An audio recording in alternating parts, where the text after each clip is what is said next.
My Welcome boots to our still beautiful had this farm. morning's mud I'm on so them. excited to share our Everyone story with else's you. shoes It cost has more been than my a first long tractor, journey, and they but it gleamed is under the worth it. chandeliers like wet river stones. 200 guests, white orchids I had cut myself at 4 that morning. And my own father lifted his champagne, smiled at the crowd, and called me just a farmer. He thought that was the punchline. He had no idea who was going to walk into his boardroom the following week or what she would put on the table. Welcome back to Calm Drama Stories, where quiet people finally get the last word and it is never the one you expect. My name is Emma Harrison. I am 34 and I grow food for a living. Drop a comment and tell me where you're watching from. And be sure to subscribe. At 4 that morning, I was standing in a cold greenhouse with a knife in my hand, cutting the last of the white orchids for my brother's wedding. My breath fogged, the heaters ticked. I trimmed each stem at an angle, wrapped them in damp cloth, and loaded 40 crates into the refrigerated truck myself because I don't ask my crew to lose sleep for family favors. Every flower in that ballroom came from my soil. So did the heirloom tomatoes in the Capri, the baby greens under the seared scallops, the herbs in the sauce nobody could name. I paid for all of it. $40,000 wired quietly through the caterer 3 weeks earlier on the strict condition that nobody ever learned where it came from. Daniel is my little brother and Daniel was getting married and I wanted the day to be beautiful more than I wanted the credit. That is not humility. I want to be honest with you because this whole story turns on it. I had learned a long time ago that in my family being seen and being safe were two different things. And I had chosen safe. So I made the wedding perfect and I made myself invisible. And I stood at the back in muddy boots and let 200 strangers assume I was staff. The caterer, a kind woman named Dolores, caught my eye once from across the room and gave me a small nod. The only person alive who knew. I nodded back. Then I picked a fallen orchid petal off the floor and put it in my pocket. And I told myself that was enough, that the work would speak for itself someday. I really believed that by midnight I would stop believing it and I would never believe it again. To understand my father, you'd have to see the building with his name on it.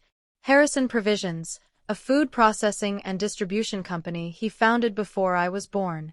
40 years of packaged sauces and private label groceries and a downtown office with his portrait in the lobby. My sister Vanessa runs it beside him now, Coco. And between them, they have decided what the word Harrison means. It means glass towers. It means the right watch. It means a table at the restaurant where the entree costs more than a farm worker earns in a day. My mother Ruth never fit that definition and she never tried to. She grew up on land north of the city, 60 acres of good soil her own father left her. And when she married into money, she kept the deed in her own name like a woman keeping a door unlocked. She used to take me out there on Sundays. She'd press seeds into my palm and say the dirt didn't care what your last name was, only whether you showed up. She died when I was 19. The cancer took 8 months. At the end, she pulled me close in that hospital bed, her hand light as a leaf, and she gave me the land. 60 acres and a warning. Don't ever let anyone price you by the size of their wallet, she said. My father inherited nothing from her but a widower's black suit.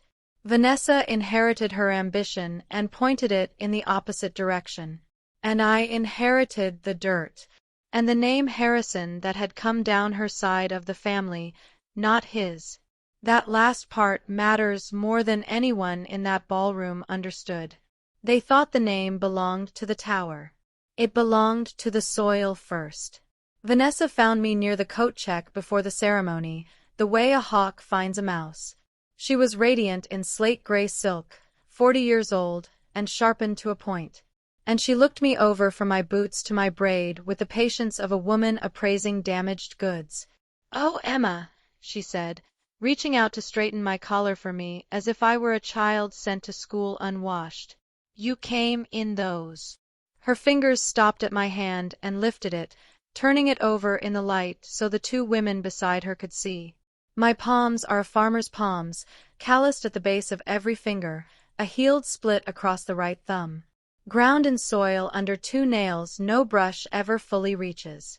She held my hand up like evidence. You can wash the dirt off your hands, Emma, she said, smiling so the others would think it was affection, but everyone can still smell the barn. The women laughed the small laugh that women learn to give powerful women. I took my hand back slowly, and I didn't wipe it on my dress, though every nerve wanted to. I had spent 15 years earning those calluses. I was not going to be ashamed of them at my own brother's wedding. But something cold moved through me anyway, because I understood then that no version of me would ever be clean enough for her. Not if I bathed in bleach. Not if I sold the farm and bought silk. The dirt she smelled wasn't on my skin. It was in her idea of me, and there was no washing that out.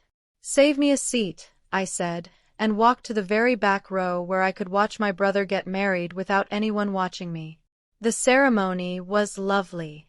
Daniel cried when Chloe walked down the aisle, and I cried too, quietly from the back where nobody keeps score. Then came the reception and the dinner, and the seat they'd put me at table 11 near the kitchen doors between an aunt who forgot my name twice and a business associate of my father's who did not. He was a genial man, a little drunk, and he asked me the question people ask at weddings. "And what do you do, Emma?" I opened my mouth. My father, 2 seats down, answered before I could. "Emma plays in the dirt," he said, warm and dismissive all at once. "The way you describe a hobby that got out of hand. Grows vegetables, sells them at those little markets. We keep hoping she'll get tired of it." The associate chuckled and turned back to his wine. And I sat there with the answer in my mouth. I could have said, I supply 4 regional grocery chains. I could have said, I employ 31 people year-round and 90 in season. I could have said my greens were on the plate he was eating from at that exact moment. Instead, I smiled and reached for my water, and I let it go because I had decided long ago that a person who has to announce her worth at a dinner table has already lost the argument. That was the story I told myself anyway. The truth is I was afraid. Afraid that if I laid it all out and they finally looked impressed, the respect would be for the numbers, not for me. And I would rather have their contempt than their conditional applause. So I stayed quiet. I always stayed quiet. And my father took my quiet as agreement and stood up to give his toast. He tapped his glass with a dessert fork and the room went soft and attentive the way rooms do for wealthy men. He toasted Daniel and Chloe. He toasted the future. He thanked everyone for coming to a celebration worthy of the Harrison name. And he let his eyes travel the room. The orchids, the crystal, the 8-piece band. And I watched him decide to be clever. "You know," he said, "family means everything to me."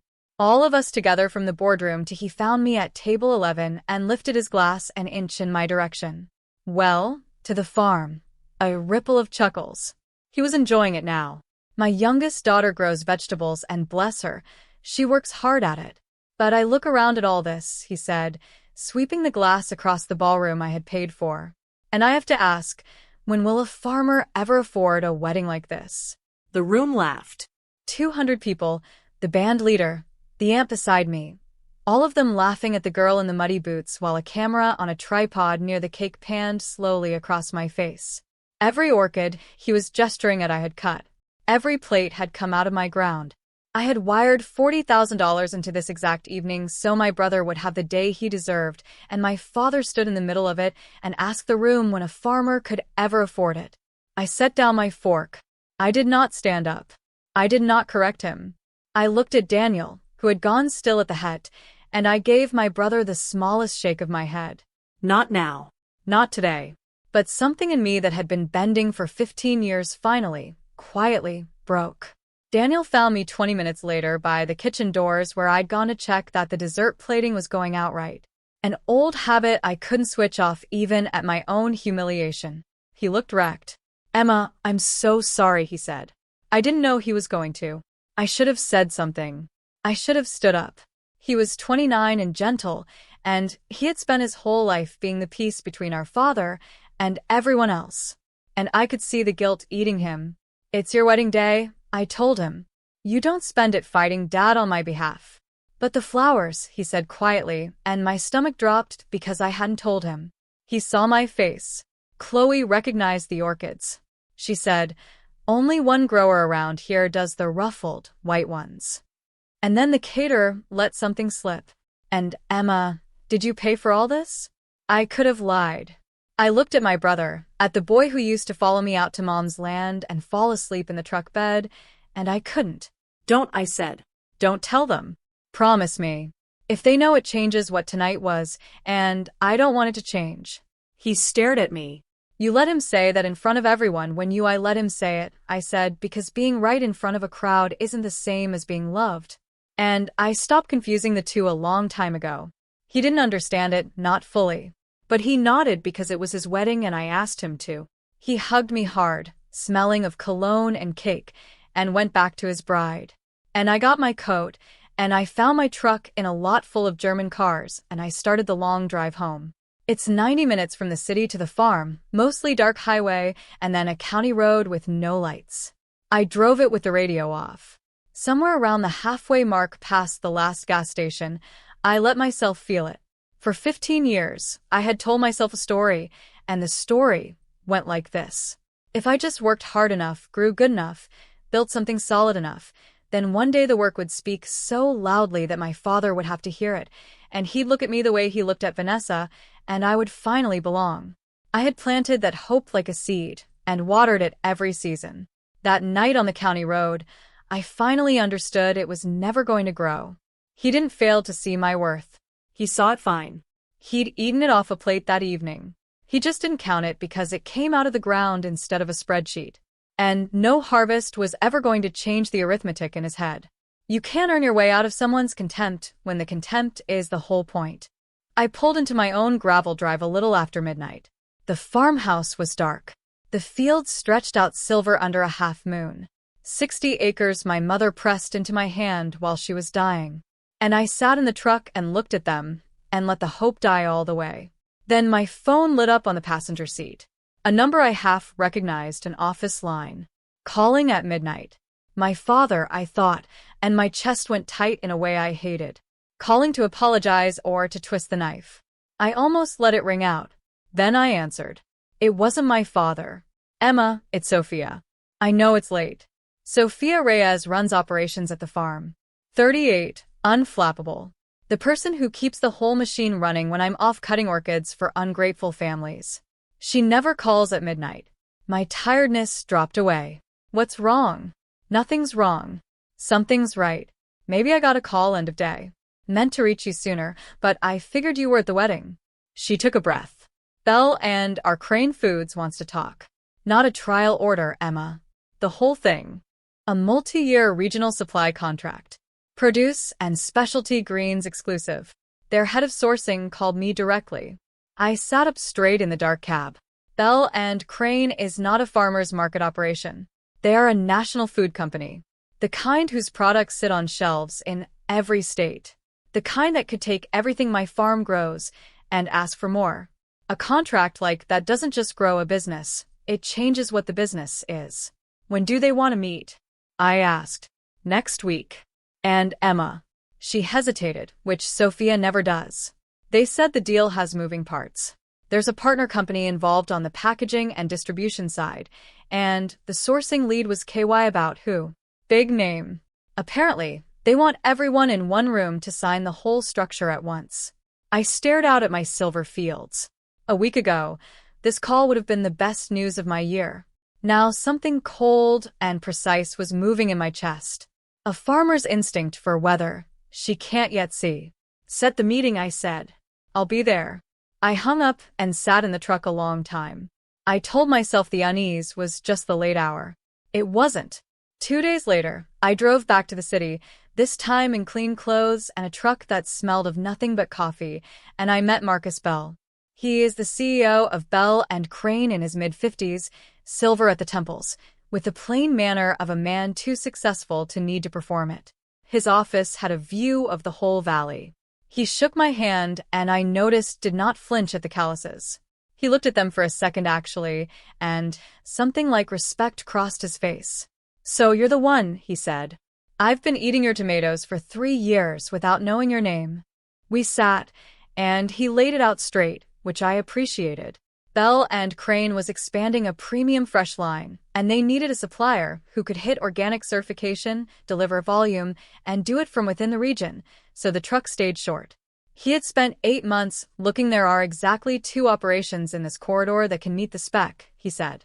One of them told me last month they're at capacity and won't expand. That leaves you. He slid a folder across the desk. I'll be honest, Miss Harrison, I don't have a second option. If we do a premium regional line, we do it with Harrison Farms, or we don't do it here at all. I kept my face even the way I keep it when a buyer thinks he's holding all the cards. But inside something had shifted quietly and completely. For 15 years, I'd been the one without leverage, the one who took what the market offered and said, "Thank you." Now, a national company was telling me in a corner office that the whole plan turned on my name. I opened the folder, and that's when I saw the other party listed on the distribution side. There on the second page under distribution and co-acting partner printed in the same plain font as everything else was a name I had grown up under. Harrison Provisions, my father's company, my sister's company. Bell and Crane wasn't just buying my produce. They were building a supply chain, and they intended to run it through my father's plant for packaging and distribution. And neither end of that chain knew the other end was me. I must have gone still because Marcus Bell tilted his head. You know them. I know of them, I said carefully. Good outfit, old company, but they've had a rough couple of years from what I hear. He said it neutrally, but I heard the thing underneath.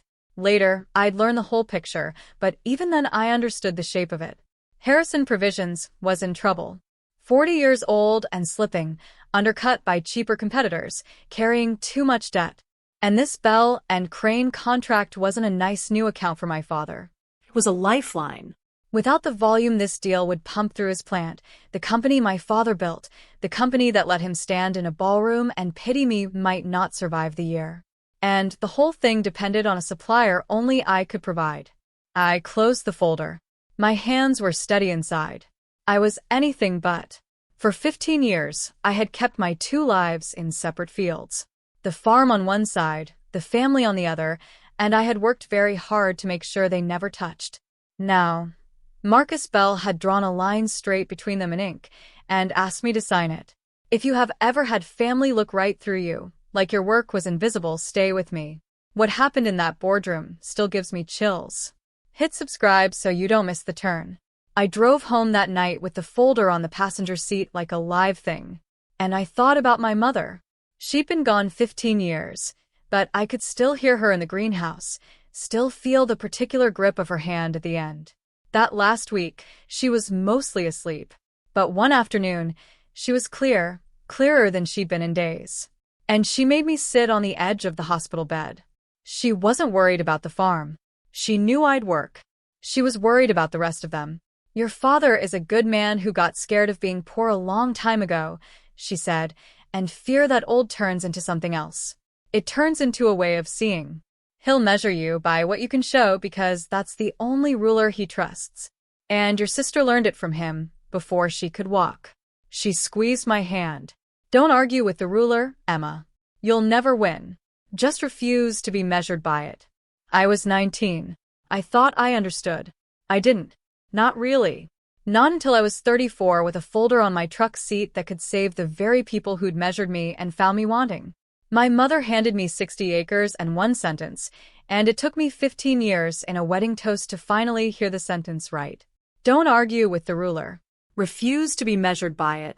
There is a difference, it turns out, between the two, and I had spent my whole adult life doing the first while telling myself I was doing the second. I pulled into the drive. The fields were black and quiet, and for the first time, I let myself ask the question I'd been avoiding since Marcus Bell slid that folder across his desk. What was I going to do with this? That Sunday was the anniversary of my mother's death. And every year, whatever else is broken between us, my father hosts a dinner for it. I almost didn't go, but I wanted to see him before the meeting. Wanted to understand what I was walking into. So, I put on a plain dress and drove in. The house was all polished surfaces and no warmth. Vanessa was there on her phone. Daniel and Chloe back from their honeymoon quiet. And my father, thinner than at the wedding, with a gray cast to his skin I hadn't noticed under the ballroom lights. He was drinking more than usual. Halfway through dinner, loosened by wine and unable to help himself, he started talking about the company the way he does, as if we were shareholders. "We're on the edge of something big," he announced. "Biggest contract in the company's history. National Distributor Premium Line. It closes next week, and it puts Harrison Provisions back where it belongs." Vanessa shot him a look. The look that means don't air the laundry. But he waved it off. "It's family. They should know we're going to be fine." He didn't say we were drowning. He didn't have to. A man who announces he's about to be saved is a man who knows how close he came to going under. He raised his glass to Ruth, to the company, to the future. And he never once looked at me and thought to ask what I'd been up to lately. I sat at his table and listened to my father describe the deal that would save his life. With no idea that the supplier he was counting on, the one name the whole thing rested on, was sitting 3 feet away, eating his overcooked roast in silence. I said nothing. I had gotten very good at saying nothing, but I was starting to understand what my silence was worth. That night, I couldn't sleep. I got up at 2, made coffee, and spread the whole Bell and Crane contract across my kitchen table, all 40 pages, and I read it the way I read a field before planting, looking for what the surface didn't show. And there it was, cleaner than I'd let myself see in Marcus Bell's office. The entire deal was a chain, and a chain is only as strong as its weakest link. And I was not the weak link. I was the link nobody could replace. Bell and Crane needed a certified organic supplier at volume in this corridor. And there was one me. My father needed the distribution volume this contract would send through his plant or his company folded. And that volume only existed if there was produce to distribute. And the only produce was mine. Marcus Bell had built the whole structure so that everyone signed at once in one room. And if the supplier walked, the whole thing collapsed, and my father's lifeline collapsed with it. I read it 3 times, sitting there in the dark with my hands wrapped around a cold mug. The whole thing came down to one name on the supplier line, and that name was mine. I want to be careful here because I know how this sounds. I did not feel triumphant. I felt sick, actually, and then quiet, and then something steadier underneath, like ground firming up after rain. My father had stood in a ballroom and asked when a farmer would ever afford a wedding like his. And the answer the whole time was sitting in a farmhouse kitchen at 2 in the morning holding the single page that decided whether he kept his company at all. He had asked the wrong question. The right one was whether he could afford to keep insulting the only person who could save him. Vanessa called me on Tuesday. I almost didn't recognize the number because Vanessa does not call me. Texts occasionally, usually to coordinate a family obligation she wants me to handle. But this was a call, and her voice had the bright, brisk warmth she uses on people she needs something from. "Emma, listen, I know you've got your little farm thing, but are you free Thursday and Friday?" I said I might be. "It's just we're doing a big cleanup at the plant, reorganizing the cold storage warehouse before a client walked through, and we're short bodies." I thought, well, you're used to physical work, hauling and lifting and all that, and honestly, you'd probably be faster than the temps. I could get you 20 an hour cash. She said it like she was doing me a favor. My sister, co-CEO of a company about to be saved by my signature, was offering me $20 an hour to stack boxes for the client walkthrough. And the client, though she didn't know it, was the same deal that ran through my fields. "You want me to clean your warehouse?" I said for the client walkthrough. "It would mean a lot," she said. "And, it would be nice to have you around. We never see you." Then softer, the knife wrapped in wool. "You can wash the dirt off your hands, Emma, but you might as well put them to good use." She laughed like it was a joke. I didn't. I stood in my greenhouse with the phone to my ear and looked out at rows and rows of the producer company was praying to distribute. And I understood that she genuinely could not conceive of me as anything but hired hands, not a rival, not a peer. Certainly not the woman whose name was on the supplier line. "I'll think about it," I said, and hung up. And I thought about it very differently than she meant. I told Sophia about it the next morning over coffee in the farm office. Both of us watching the crews load the day's harvest. She listened to the whole thing, the wedding toast, the folder, the warehouse offer. And when I finished, she set down her mug and said the thing I'd been afraid to say to myself, "So don't sign." I looked at her. "You heard me," she said. "Emma, these people have spent your whole life stepping on you. Now the one deal that saves them happens to run through your gate, and you're agonizing about it. Let them sink. Bell will find another way or he won't. But either way, your father's company folding is not your problem to solve. You don't owe them your name. And she wasn't wrong. That was the trouble. Everything she said was true and clean and fair. And part of me wanted it badly. Wanted to sit in my farmhouse and let the tower crumble and feel nothing but the quiet. But I kept seeing things I didn't want to see. The 200 people my father employs, the line workers, the drivers, the woman at the front desk who's been there since I was a kid. They didn't toast at any wedding. They'd just lose their jobs. And under that, deeper, uglier, I saw the truth about myself. If I let them sink, I'd be measuring them exactly the way they measured me. Deciding a person's fate by whether they deserved it in my eyes. I'd win the argument by becoming the ruler. My mother's voice again. Don't argue with the ruler. Don't become it either. I don't know yet, I told Sophia. But letting them drown, so I can feel righteous. That's not refusing to be measured. That's just measuring back. Sophia studied me. You're a better person than me, she said. No, I said I just had a better mother. I decided to go to the meeting. I still didn't know exactly what I'd do when I got there. Whether I'd sign, whether I'd walk, whether I'd say a word about who I was before Marcus Bell did it for me. But I knew I had to be in that room as myself and let whatever happened happen in the open instead of in the dark where I'd been hiding my whole life. The night before, I did something I couldn't fully explain, even to myself. I went out to the cutting garden at dusk, and I cut flowers. Not the show orchids, not the wedding whites, the wild flowers my mother had planted along the north fence 30 years ago. And I never had the heart to plow under. Black-eyed Susan's cone flower, Queen Anne's lace, the scrappy, unfashionable blooms that grow where you don't fuss over them. I cut an armful and wrapped the stems and set them on the passenger seat of the truck next to the folder. I wasn't going to hand them to anyone. I wasn't going to make a speech about them. I just wanted something of my mother's in the room, something that had come out of the ground and asked nobody's permission to be beautiful. Sophia found me doing it and raised an eyebrow.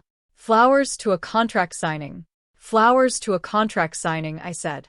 She didn't ask why. She's known me long enough to know that some things I do with my hands before my head is caught up. I loaded the truck that night, so I wouldn't have time to talk myself out of it in the morning. Folder, flowers, a clean shirt, my mother's ruler still ringing in my ears. Then I stood in the dark yard a while and looked at the fields, and I made myself a promise about what kind of person would walk into that room. Then I went to bed and didn't sleep. There was one thing I had to do first, and it was the thing that made everything else real. Marcus Bell's office had sent a logistics email that morning confirming the signing meeting, listing attendees, asking each party to confirm their principal signatory. For 15 years, I had done business behind a curtain. The farm operated as an LLC, contracts went out under E. Harrison, and when a buyer wanted a face across the table, I sent Sophia, and I let people assume the owner was some man named Harrison who preferred to stay off the road. The one place my full name lived in the open was the Organic Certification Registry, a federal database anyone could search. And that was how Bell's sourcing team had traced their way to Harrison Farms in the first place. A single line reading Emma Harrison among the certified growers. But a name in a database is not a face in a room.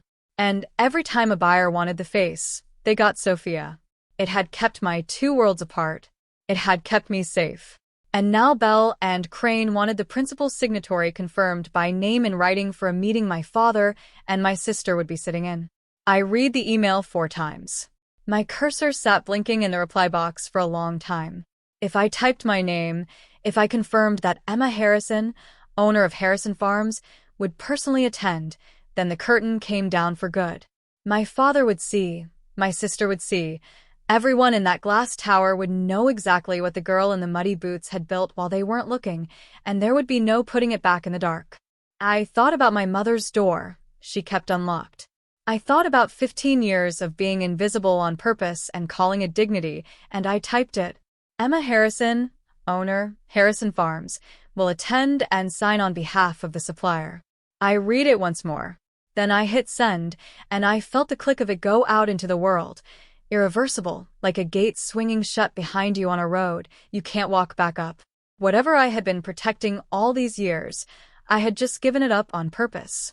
There was no unending it, and strangely, for the first time in weeks, I could breathe. I told Sophia that afternoon that I'd be going in alone. She'd been my face for years, the one who sat across from the buyers, the buffer between me and every room where I didn't want to be seen. And she looked at me for a long moment and understood before I finished the sentence. You don't want me there. It's not that, I said. It's that if you're there, I'll hide behind you. I always have. You walk in first, and I read the room from the back. And that's exactly the thing I'm done doing. She nodded slowly. There was something in her face I hadn't expected. Not hurt exactly, but the particular quiet of watching someone step off a ledge. You can't step off with them. You've never signed a big one without me in the room, she said. I know. You sure? No, I said. And we both almost laughed. But I'm doing it anyway. She squeezed my shoulder the way she does, and then she said the thing I needed. For what it's worth, boss, you built this. Not the LLC, not the paperwork. You with your hands. Whatever happens in that room, that part's already true, and nobody in it can vote on it. I drove home that night back to the dark farmhouse, and the truck felt very empty with just me and the folder and the wild flowers wilting slightly on the seat. For years, I'd had a shield, a system, a way of being present without being exposed. I'd just set all of it down. Tomorrow, I would walk into my father's world with nothing between me and them but the truth. And the truth had never once protected me before. But I was 34, and my mother was 15 years gone. And I was finally done being invisible. Whatever it cost me, I was done. Daniel called me the night before the meeting. He didn't know about any of it. The contract, the folder, that I was the supplier. His father was praying too. He just called because he'd been worried about me since the wedding, my sweet brother, and he wanted to hear my voice. We talked about the honeymoon, about Chloe, about nothing. And then he got quiet and said, Dad's a mess right now, the company. I don't think he knows. I know, but Chloe overheard him on the phone. He said, if this deal next week falls through, they're done. Layoffs, the whole thing. He said there's some supplier holding all the cards, and he can't even get a meeting with them until the signing, and it's driving him crazy. Some hard nose who won't take his calls. I closed my eyes in the dark of my kitchen. Some hard nose. I said, yeah, he's terrified of them. Honestly, first time I've ever heard Dad scared of anybody. I could have told him right then. My brother on the phone handing me the perfect opening. I opened my mouth, and the words were right there. It's me, Daniel. I'm the supplier. I'm the hard-nosed Dad's afraid of. And I closed it again, because I'd made him promise not to tell them about the wedding. And I wasn't going to put him in the middle of this, too. Wasn't going to make him carry my secret into that house. Emma, he said, you still there? I'm here. I said, get some sleep. Tell Dad, it'll work out. You think it will? I looked out at my fields, silver again, under the same half-moon that had watched me lose hope on the county road 2 weeks before. I think, I said slowly, that everybody's about to find out what they're really worth. I hung up before he could ask what I meant. I couldn't stay in the house after that, so I put on my boots and walked out into the fields in the dark. It was cold and clear, and the rows ran out ahead of me into the black, and I walked them the way I've walked them 10,000 times. And I let myself finally ask the real question, not what I would do in that room. I mostly knew that the real question was underneath, the one my mother had been trying to get me to ask on her deathbed. What did I actually want? For 15 years, I told myself I wanted to be left alone, to work in peace, to not need their approval. But standing in my mother's field at midnight, I finally caught the lie in it. I hadn't stopped wanting their approval. I just stopped asking for it out loud because asking and being refused hurt worse than the silence. I'd hidden my whole life, not out of dignity, but out of a 19-year-old's flinch, still bracing against a no. And tomorrow my father was going to hand me the yes. He was going to see the farm, see the numbers, see everything. And he was going to be impressed at last because now I was useful. Now I was worth something on his ruler. And here was the thing I had to be sure of before I walked in. If he offered me the belonging I'd wanted my whole life, offered it now that I was finally valuable to him, would I still want it? Or would I finally understand that a love that arrives only when you're useful isn't love arriving? It's a bill coming due. I stood in the dark a long time. The wind moved through the coneflower. And somewhere out there in my mother's field, I found my answer, and it wasn't the one 19-year-old me would have given. The morning of the meeting, I dressed the way I'd decided to dress, which was like myself. A clean chamber shirt, dark jeans, my good boots scrubbed of mud, but unmistakably work boots, the leather cracked from real use. No silk, no borrowed armor. I braided my hair back the way I do for the fields. I looked in the mirror, and I did not see a woman dressed up to impress a boardroom. I saw a farmer, and that was the entire point. I put the wildflowers in a mason jar of water on the passenger seat and drove the 90 minutes to the city with the windows cracked and the radio off, and I did not rehearse a speech because I wasn't going in there to perform. Bell and Crane's headquarters was a tower of glass downtown, 40 stories, the kind of building my father respects on sight. I parked my mud-crusted truck between two black sedans in the visitor garage and carried my mason jar of Queen Anne's lace across a marble lobby, and I watched people's eyes slide off me. The woman in work boots holding weeds, clearly lost, clearly staff. The receptionist directed me to the 38th floor. In the elevator, alone, I looked at my reflection in the brushed steel doors, and I breathed. Somewhere on that floor in a glass conference room, my father and my sister were already sitting waiting for a supplier they'd never met. The hard-nose holding all the cards with no idea the cards had been in their own family the whole time. They had been waiting 15 years to see me clearly. They were about to. The elevator climbed. My hands were steady around the jar, steadier than they'd been in the farmhouse. Whatever this cost me, I was walking in as the person my mother made, not the person my father named. The doors opened. Vanessa spotted me in the hallway before I reached the conference room. She was standing outside the glass doors with a young assistant reviewing something on a tablet, dressed in the sharpest suit I'd ever seen her wear. And when she looked up and saw me, her face did something complicated. Confusion first, then a kind of horror, then fast, the smooth contempt she wears like foundation. "Emma," she hissed, crossing to me, lowering her voice so the assistant wouldn't hear. "What are you doing here? How did Dad tell you where we were?" She took my arm and steered me away from the glass, away from the room. "This is the most important meeting in the company's history. You cannot be here right now. I don't know what you thought. If you came to ask him for money or, God, is this about the wedding? This is not the time." I let her steer me. I looked down at her hand on my arm, the manicured fingers, and then up at her face, tight with panic, and something underneath the panic that I finally recognized as fear. The same fear I'd heard in my father's voice through Daniel. She thought I'd come to embarrass her. She thought I was a problem to be managed out of the hallway before the real people arrived. "You can wash the dirt off your hands, Emma," she said, echoing herself without knowing it. Quieter now, almost pleading. "But not today, please. Not in front of these people. Just go home. I'll call you after." The assistant appeared at her elbow. "Miss Harrison, they're ready to start. Mr. Bell is asking for the supplier's representative." Vanessa turned to answer. I stepped past her toward the glass doors and said, "That's me." The conference room was all glass and pale wood, a long table, the valley spread out 40 floors below. My father sat at the far end in his best suit, gray-faced, hands folded, the posture of a man about to beg, dressed up as a man about to negotiate. There were lawyers, an aide from Bell and Crane, placed cards at each seat printed in small serif type, and there, halfway down the table on the supplier's side, a card that read Harrison Farms in front of an empty chair. I walked to it. I set my mason jar of wild flowers on the polished table, right there, among the leather folios and the water glasses, weeds from my mother's fence line in a boardroom 40 stories up. And I pulled out the chair, and I sat down in the seat that said Harrison Farms because it was mine. The room went quiet in stages. My father saw me, and his face did a slow, terrible thing.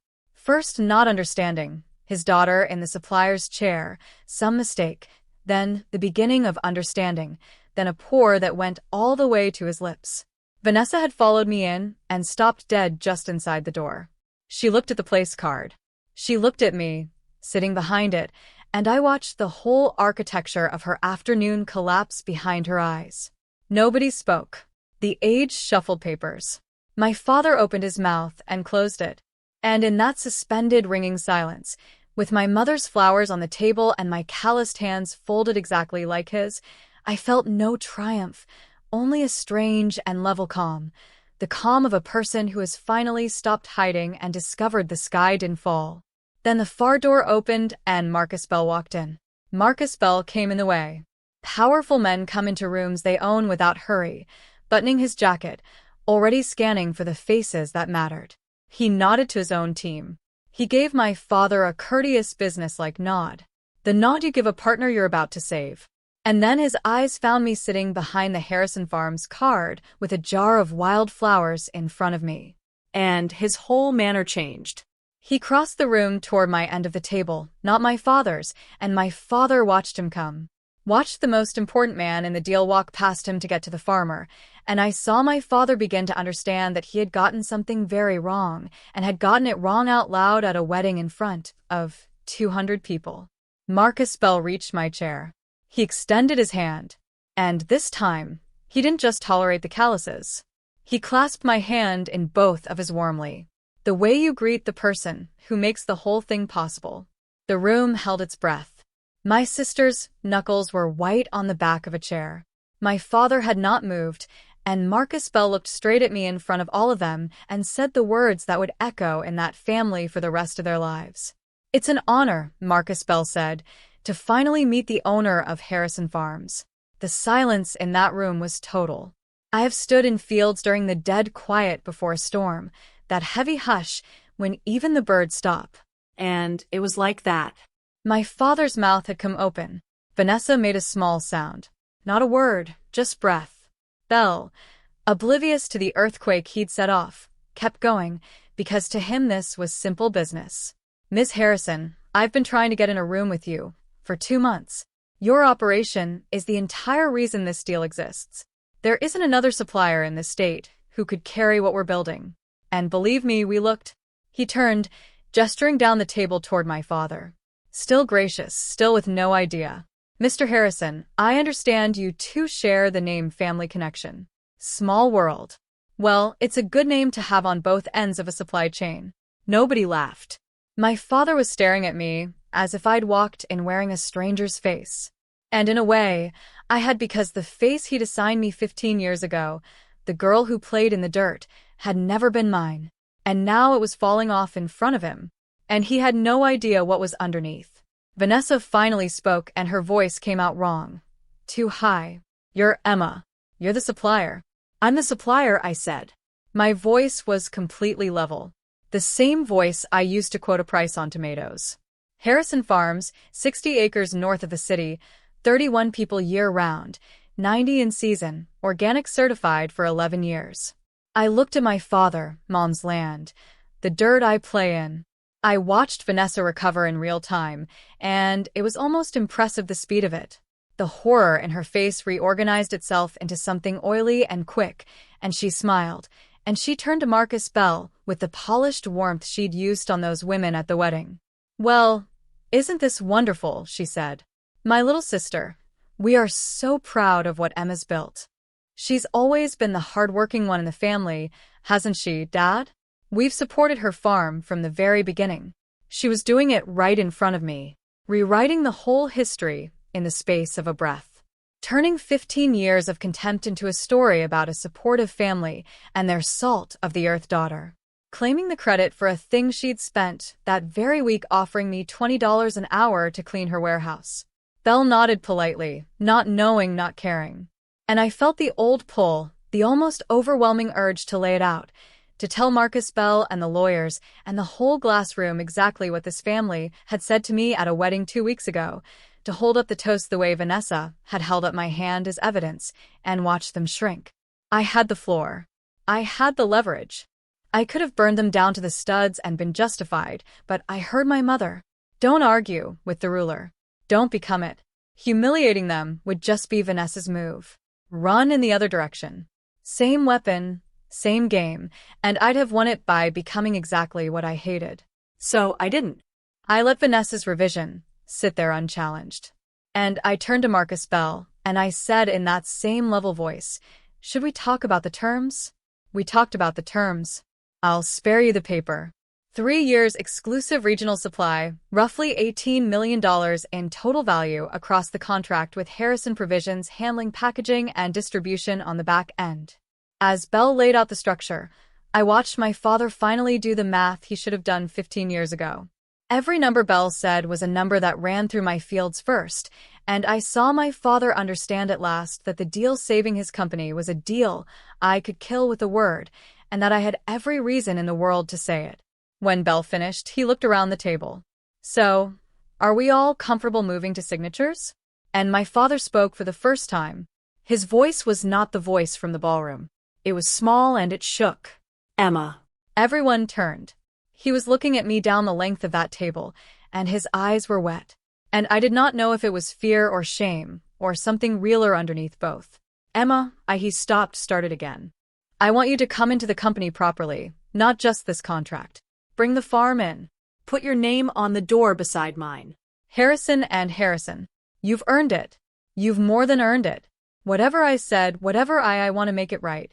Come home. Let me give you what you should have had all along." And there it was.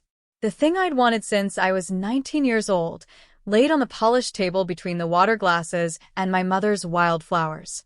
My father asking me home, offering me the name on the door, the belonging, the place at the table, everything the girl in the muddy boots had asked for at the back of that ballroom. All I had to do was say yes. I sat with it. The room waited. And in the waiting, Vanessa did something none of us expected. She spoke, and her voice had lost all its polish, gone low and raw, almost to herself. He never said it to me. Everyone looked at her. She was staring at the table. 30 years I ran beside him, built the company, made the numbers, closed every deal. And he never once told me I'd done a good job. Not once. She looked up at me, and for a single unguarded second, there was no contempt in her face at all. Just a tired, hollow envy. And I saw her whole life in it. She had chased our father's ruler because it was the only language he spoke, had made herself sharp and shining and cold to earn a sentence he was never going to say. And here he was saying the nearest thing to it to me, the sister, who'd refused to play. She wasn't the author of the family's cruelty. She was its oldest victim, still bleeding from the same wound, still measuring herself with the same ruler that had cut us both. I almost felt sorry for her. Then I turned back to my father, and I understood exactly what I was choosing. He wasn't offering me love. He was offering me a promotion. The door, the name, the welcome. All of it arriving the very minute I became useful. The very minute my worth showed up on his ledger. If I said yes, I'd finally belong. At the price of agreeing that his ruler was right all along, that I'd been worth nothing until I was worth $18 million. That was the trade, belonging, in exchange for my mother's whole warning. "No," I said, just that at first, quiet. My father flinched. "I'll sign the contract. Your people keep their jobs, all 200 of them, and I'm glad to do it. And this isn't revenge. But I won't come into the company, and I won't put my name on your door." I stood, and I picked up my mother's jar of wild flowers, and I said the thing I'd driven 90 minutes to say, without knowing it. "I already have a gate. My mother built it, and it opens for anyone willing to get their hands dirty." I signed the contract first. I want to be clear about that because it mattered to me that the order be right. I sat back down, and I read every page the way my mother taught me, and I signed on the suppler's line, "Emma Harrison, owner," in front of all of them, and I shook Marcus Bell's hand and told him I looked forward to the work. Then I gathered my folder. My father was still trying to find words, and Vanessa was staring at the table, and the lawyers were pretending very hard to read their phones. I left the wildflowers where they were in their mason jar in the middle of that polished table. Weeds from my mother's fence line 40 floors above the city, because I wanted them to have to look at something honest for the rest of the meeting. I walked toward the door. "Emma." My father's voice behind me cracked down the middle. "Emma, please." I stopped. I didn't turn around, but I stopped. one hand on the glass door, and I gave him the only thing I had left to give, which was the truth said gently. You didn't lose me at the wedding, Dad. I said, you lost me a long time before that. But the gate's open. It always was. You just have to be willing to walk out to where I actually am. Then I pushed the door and walked through it, past Vanessa's stunned assistant, past the receptionist who'd taken me for lost, into the elevator, down 40 floors, across the marble lobby in my work boots, and out into the afternoon sun. My truck was still parked crooked between the two black sedans. I got in. I put my hands on the wheel, the calloused hands that started all of this, and I sat for a second and breathed. Then I drove home. 90 minutes, radio off, the whole valley greening up outside the window. And I did not cry. And I was not sad. I was free. The contract held. Harrison Provisions got its lifeline. The trucks kept running.